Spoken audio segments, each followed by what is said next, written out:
ইতিমধ্যে আমি কৈ আছো যে দিল্লীত যি মিটিং অনুষ্ঠিত হৈ আছে জে পি নাড্ডাৰ বাসগৃহত এটো অতি শ্বাসৰুদ্ধ মিটিং হৈ আছে। ইতিমধ্যে এই বৈঠকৰ হিমন্ত বিশ্ব শৰ্মাৰ সৈতে যিখন গুৰুত্বপূৰ্ণ বৈঠক অনুষ্ঠিত হৈছিল পুৱাৰ ভাগৰ পৰা সেই বৈঠকৰ সামৰণি পৰিছে আৰু সেই সামৰণি পৰাৰ পিছতেই মুখ্যমন্ত্ৰী সৰ্বানন্দ সোণোৱাল জে পি নাড্ডাৰ বাসগৃহত উপস্থিত হ'ব আৰু সেই বাসগৃহত নৰেন্দ্ৰ সিং টোমৰ গৃহমন্ত্ৰী অমিত শ্বাহকে ধৰি কেইবাজনো জ্যেষ্ঠ নেতা শীৰ্ষ নেতা উপস্থিত আছে আৰু সোণোৱালৰ সৈতে আচলতে কি আলোচনা অনুষ্ঠিত হ'ব বা হিমন্ত বিশ্ব শৰ্মাৰ সৈতে কি বিষয় লৈ আলোচনা হ'ল, মুখ্যমন্ত্ৰী সম্পৰ্কত তেওঁৰ লগত কি আলোচনা কৰিলে বা তেওঁ কি মন্তব্য দিলে সেয়া সঁচাকৈ আমাৰ বাবে ৰহস্য হৈ আছে বা তেওঁ কি মন্তব্য লৈ ঘূৰি আহিছে, তেওঁলোকৰ পৰা কি উপদেশ লৈ ঘূৰি আহিছে বা তেওঁ বিচৰাৰ দৰে কথাবোৰ আগবাঢ়িছে নে নাই, এই বৈঠকত হয়তো চূড়ান্ত হ'ব বা হিমন্ত বিশ্ব শৰ্মা ইতিমধ্যে চাগৈ ইংগিত পালে যে এঘণ্টা জোৰা বৈঠক যিহেতু তেওঁৰ লগত অনুষ্ঠিত হ'ল, অমিত শ্বাহে কি ক'লে বা জে পি নাড্ডাই কি ক'লে বা তেওঁ কি মন্তব্য আগবঢ়ালে আৰু সেই মিটিঙৰ পিছত সেই বৈঠকৰ পিছত আচলতে হিমন্ত বিশ্ব শৰ্মাই নিশ্চয় এটা বাৰ্তা পাইছে, হিমন্ত বিশ্ব শৰ্মাই চাগে এটা বাৰ্তা পাইছে আৰু সেই বাৰ্তা তেওঁৰ অনুকূলে গৈছে নে তেওঁৰ বিৰুদ্ধে গৈছে সেই কথাটো হয়তো কিছু সময় পিছত গম পোৱা যাব মুখ্যমন্ত্ৰী সৰ্বানন্দ সোণোৱালৰ বৈঠকৰ পিছত। ইতিমধ্যে সৰ্বানন্দ সোণোৱাল আমি আগতেও কৈছোঁ যে সৰ্বানন্দ সোণোৱাল গুৱাহাটীৰ পৰা দিল্লীত উপস্থিত হোৱাৰ পাছত তেওঁ পোনে নাড্ডাৰ বাসগৃহলৈ যোৱা নাছিল, তেওঁ নিজৰ দিল্লীৰ বাসগৃহলৈ গৈছিল আৰু দিল্লী বাসগৃহৰ পৰা এতিয়া জে পি নাড্ডাৰ বাসগৃহত উপস্থিত হৈছেহি আৰু সেই বৈঠক অনুষ্ঠিত হৈছে। এই সম্পৰ্কত আমাৰ অধিক জনাব আমাৰ পাৰ্থ আছে। পাৰ্থ, এই সম্পৰ্কত আৰু নতুন কিবা তথ্য আছে নেকি? আমি পাৰ্থৰ ওচৰলৈ আহিম, তাৰ আগতে আমি গৈছোঁ আমাৰ জ্যেষ্ঠ সাংবাদিক আশ্ৰফ কাজমীৰ ওচৰলৈ। काजमी, अभी क्या चल रहा है दिल्ली में जेपी नड्डा का बासगृह में, रेसिडेंस पे क्या चल रहा है, सीएम यहाँ पे है कि नहीं अभी? आशिफ, अब से कुछ ही देर पहले मुख्यमंत्री सर्बानंद सोनोवाल यहाँ जेपी नड्डा के आवास पहुंचे हैं और उनके पहुंचने से 5 मिनट पहले ही मंत्री हेमंत बिस्वा शर्मा वो यहाँ से रवाना हुए हैं। तो इसका मतलब बहुत साफ है, जो दूसरे दौर की बैठक शुरू होनी थी वो हो चुकी है। पार्टी का जो राष्ट्रीय नेतृत्व है वो दोनों दावेदारों से अलग अलग बात कर रहा है, 1-to-1 कर रहा है सीधे, और दोनों दावेदार अपने विधायकों के समर्थन की बात करेंगे, क्या उन्होंने चुनाव जीतने के लिए क्या कैसे लोगों के साथ कनेक्ट हुआ, कितनी जनभावना उनके लोगों का जनमानस उनके साथ है, विधायक उनके साथ हैं, ये सब वो अपनी दावेदारी पेश कर रहे हैं। अब मुख्यमंत्री की दूसरे दौर की बैठक है, वो अपनी बात कर रहे हैं। अभी 5-7 मिनट पहले ही वो यहाँ पहुंचे हैं, तो वो दूसरे दौर की जो बैठक की बात चल रही थी वो शुरू हो चुकी है। इसमें भी सर्बानंद सोनोवाल बताएंगे कि कैसे उन्होंने जो विधानसभा चुनाव में जो बातें की, जैसा विकास के मुद्दे पर हुए, वो सब अपनी बात करेंगे, अपना दावेदारी पेश करेंगे कि उनके साथ कितने विधायक हैं। दोनों की बात सुनने के बाद राष्ट्रीय नेतृत्व किसी एक नाम पर फैसला करेगा।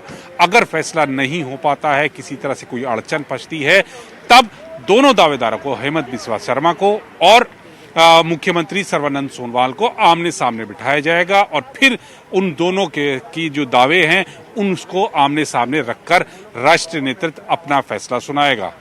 तो अभी इंतजार थोड़ा सा करना पड़ेगा कि मुख्यमंत्री असम का अगला कौन होगा। हेमंत बिस्वा के ऊपर राष्ट्रीय नेतृत्व विश्वास करता है या फिर दोबारा सर्बानंद सोनोवाल को ही जिम्मेदारी मुख्यमंत्री की सौंपी जाएगी।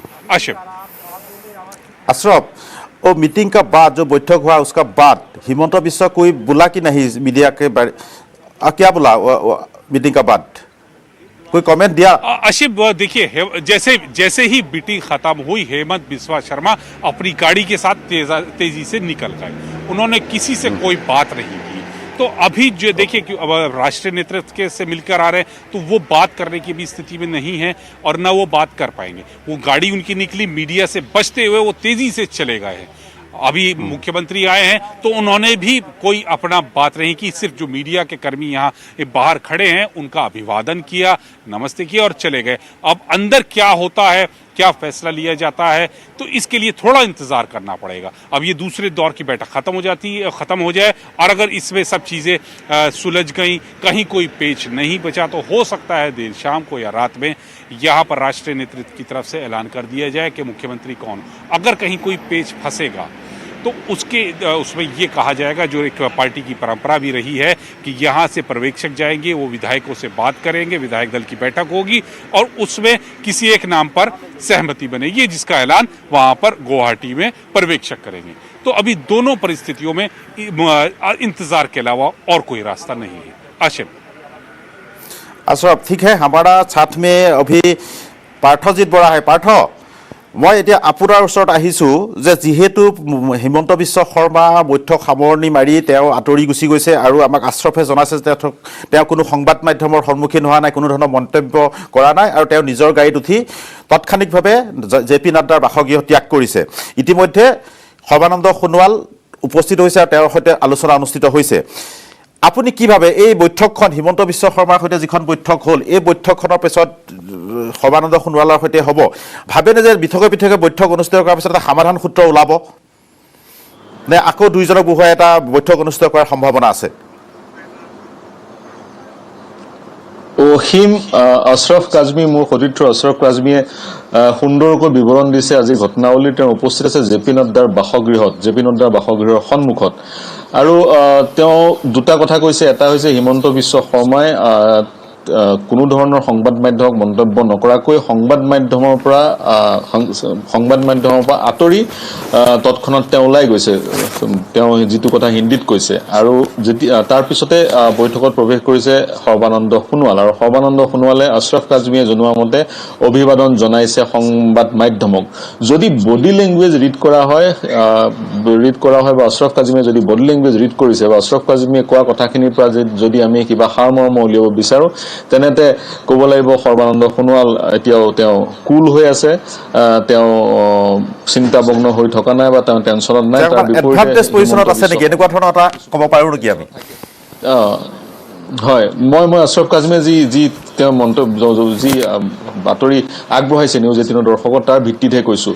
আৰু আপুনি যি প্ৰশ্ন কৰিছে সেই বিষয়ে আমাৰ হাতত নিশ্চিত তথ্য নাই, কিন্তু আমিও গম পোৱা নাছিলোঁ যে পৃথকে পৃথকে দুইজনৰ সৈতে হাইকমাণ্ড বা ৰাষ্ট্ৰীয় নেতৃত্ব বৈঠকত মিলিত হ'ব। কিন্তু সেয়াই হ'ল। গতিকে সংঘাত যিমান দেখা গৈছিলে, আমি অসমত যি ধৰণে এই সংঘাত দেখা পাইছিলোঁ, সেয়া মাথো আইচবাৰ্গৰ টিপ আছিল, টিপ অফ দি আইচবাৰ্গ। এই সংঘাত যথেষ্ট ডাঙৰ। আৰু আজিৰ পৃথকে পৃথকে হাইকমাণ্ড এই দুইজনৰ সৈতে বৈঠকত মিলিত হোৱাটোৱে তাৰ প্ৰমাণ। প্ৰথমতে হিমন্ত বিশ্ব শৰ্মাৰ লগত বৈঠক, তাৰপিছত এতিয়া সৰ্বানন্দ সোণোৱালৰ সৈতে বৈঠক আৰম্ভ কৰিছে ৰাষ্ট্ৰীয় নেতৃত্ব, আৰু স্বয়ং গৃহমন্ত্ৰী অমিত শ্বাহ উপস্থিত আছে। যিজন গৃহমন্ত্ৰী অমিত শ্বাহৰ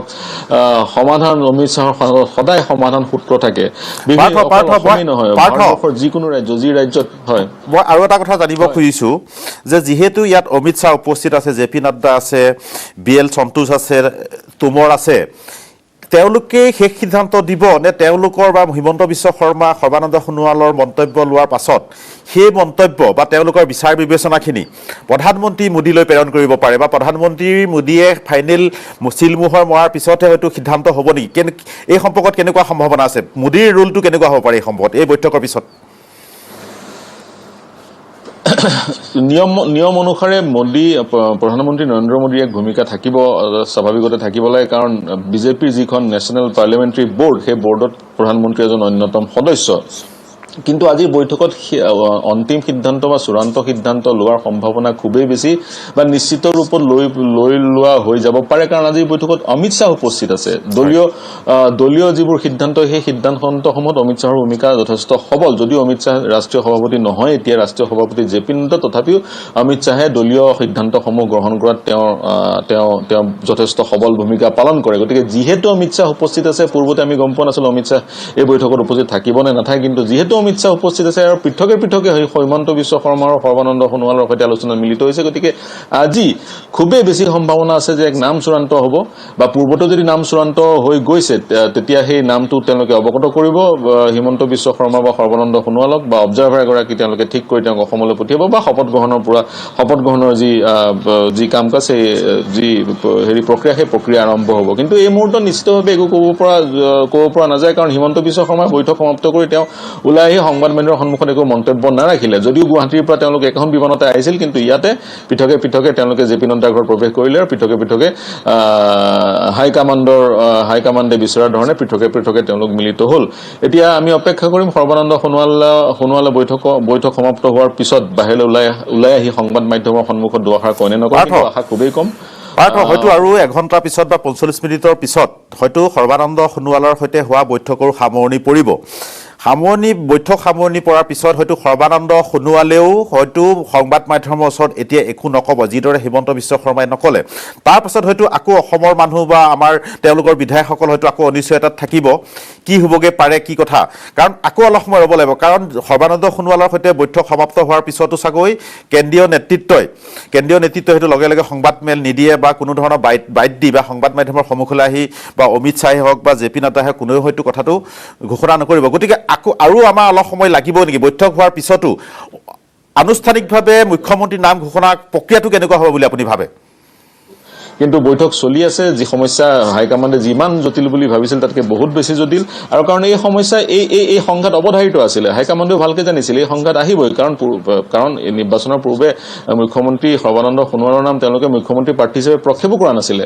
আৰু বাৰে বাৰে যেতিয়া এই প্ৰশ্ন অৱতাৰণা কৰা হৈছিলে বিজেপি নেতৃত্বক, তেওঁলোকে কৈছিলে সংখ্যাগৰিষ্ঠতা লাভ কৰাৰ পিছত বিধায়কসকলে বিধায়িনী দলৰ এক বৈঠক আহ্বান জনোৱা হ'ব আৰু এই বৈঠকতে বিধায়কসকলে নিজৰ নেতা চয়ন কৰিব আৰু সেই নেতাজনে মুখ্যমন্ত্ৰী হ'ব। গতিকে অৰ্থাৎ মুখ্যমন্ত্ৰী সৰ্বানন্দ সোণোৱালৰ নামটো মুখ্যমন্ত্ৰী প্ৰাৰ্থী হিচাপে প্ৰক্ষেপ কৰা হোৱা নাছিলে। আৰু তাৰ পৰিপ্ৰেক্ষিতত যে সংঘাতৰ উৎপত্তি হ'ব, এই সংঘাত হ'ব, এই কথা হাইকমাণ্ডে জানিছিল। কিন্তু তেওঁলোকে ভাবিছিলে এই সংঘাত তেওঁলোকে তৎক্ষণাৎ অতি সহজে সংঘাতৰ উপশম ঘটাব। কিন্তু এই সংঘাত তাতোকৈ জটিল।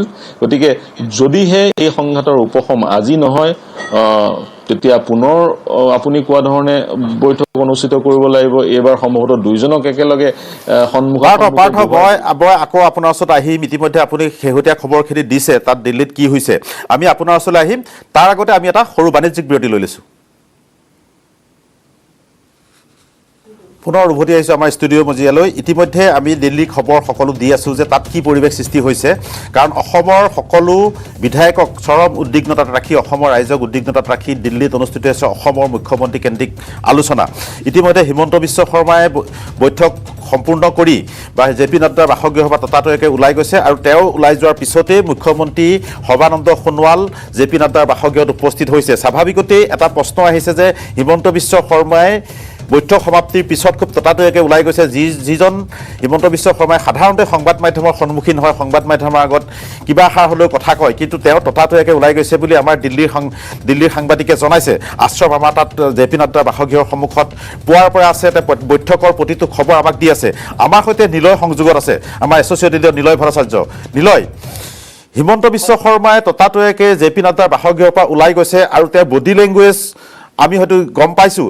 আপুনি কি ক'ব খোজে হিমন্ত বিশ্ব শৰ্মা ততাতৈয়াকৈ ওলাই যোৱা, সংবাদ মাধ্যমৰ পৰা আঁতৰি থকাৰ এই বিষয় সম্পৰ্কত আপোনাৰ পৰ্যালোচনা কি হ'ব? অসীম, দিল্লীৰ সূত্ৰ মতে হিমন্ত বিশ্ব শৰ্মা যদিও ওলাই গৈছে, এই সৰ্বানন্দ সোণোৱালৰ সৈতে বৰ্তমানে হৈ থকা বৈঠকখন শেষ হোৱাৰ পিছত হিমন্ত বিশ্ব শৰ্মা আৰু এলানি বৈঠকৰ বাবে আকৌ উভতি আহিব।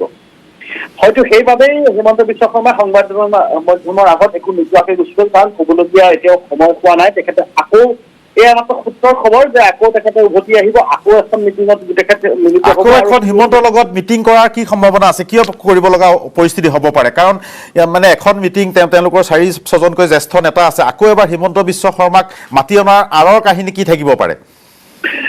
অসীম, চাওক, এতিয়া যদি কথা পাতিবলগীয়া আছে, কিবা বুজিবলগীয়া আছে, কাৰোবাৰ পৰা যদি বুজিবলগীয়া আছে, সেয়ে হ'ল একমাত্ৰ হিমন্ত বিশ্ব শৰ্মা।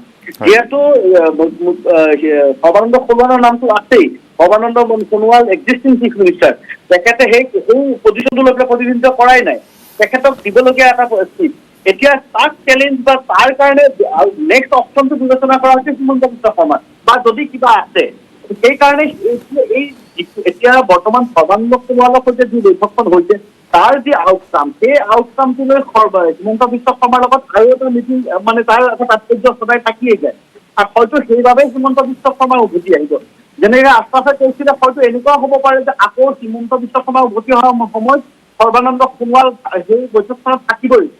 তেতিয়া দুইজনৰ সন্মুখী যিখিনি যাৰ আউটকাম যিটো হৈছে সেইটো ৰখা হ'ব।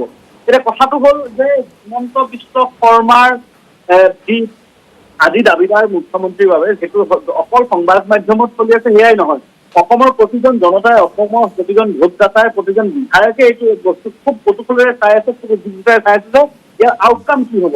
হিমন্ত বিশ্ব শৰ্মা বহুতৰ কাৰণে এতিয়া প্ৰজেক্টেড চিফ মিনিষ্টাৰ, বহুত বিধায়ক, 40জন বিধায়কৰ কাৰণে প্ৰজেক্টেড চিফ মিনিষ্টাৰ, যিসকলে হিমন্ত বিশ্ব শৰ্মাৰ বাবে লবি কৰি আছে।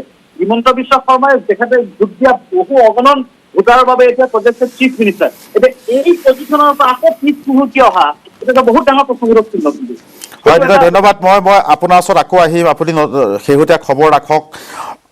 হিমন্ত বিশ্ব শৰ্মাৰ গতিবিধিৰ ওপৰত হয়তো নিশ্চয় আপুনি নজৰ ৰাখিব বা আন লিডাৰসকলে কি মন্তব্য কৰে গোটেই সমগ্ৰ বিষয়ে আপুনি নজৰত ৰাখক। মই আকৌ আমাৰ দিল্লীৰ সাংবাদিক আশ্ৰফ কাশ্মীৰ ওচৰলৈ আহিছোঁ। আশ্ৰফ,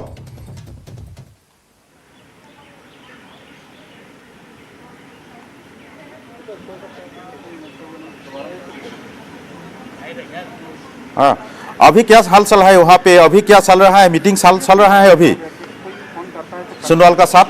बिल्कुल जी, अभी भी ये दूसरे दौर की मीटिंग करीब 1 घंटे के आसपास होने वाला है। जब 12 बजे के आसपास यहाँ पर मुख्यमंत्री सर्बानंद सोनोवाल आए थे तो दूसरे दौर की बैठक शुरू हुई थी। अमित शाह गृह मंत्री वो मौजूद हैं, पार्टी अध्यक्ष जेपी नड्डा मौजूद हैं, संगठन के राष्ट्रीय महासचिव BL संतोष मौजूद हैं।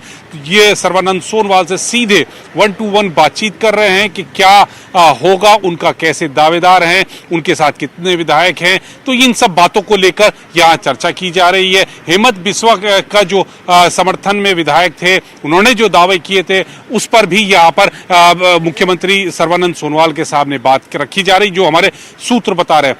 अगर इन बातों का दोनों की अलग अलग बैठकों के बाद अगर इस सब कुछ साफ रहा तो शाम को या देर रात को मुख्यमंत्री के नाम का ऐलान यहाँ राष्ट्रीय नेतृत्व कर सकता है। अगर नहीं कोई बात बनती तो दोनों मुख्यमंत्रियों के दावेदारों को एक बार फिर एक साथ बिठाया जाएगा राष्ट्रीय नेतृत्व के साथ, यानी जिसमें जेपी नड्डा भी होंगे, गृह मंत्री अमित शाह भी होंगे, BL संतोष है वो होंगे, नरेंद्र सिंह तोमर जो विधानसभा चुनाव प्रभारी थे वो भी आ सकते हैं इस बैठक में दोबारा।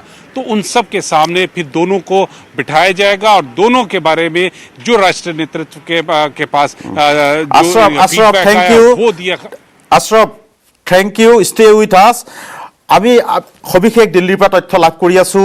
দুইখন মিটিং আমাৰ তথ্য আহি আছে আৰু আমি সবিশেষ আমাৰ নিউজ 18ৰ দৰ্শকসকলক প্ৰদান কৰি আছোঁ। অতি দ্ৰুত সংবাদ আমি দি আছোঁ, শুদ্ধ খবৰ দি আছোঁ যে কি ধৰণে নতুন মুখ্যমন্ত্ৰী হোৱাৰ প্ৰক্ৰিয়া এটা দিল্লীত আৰম্ভ হৈছে আৰু সেই সম্পৰ্কত আমাৰ কেইবাজনো সাংবাদিকে শেহতীয়া তথ্য দি আছে।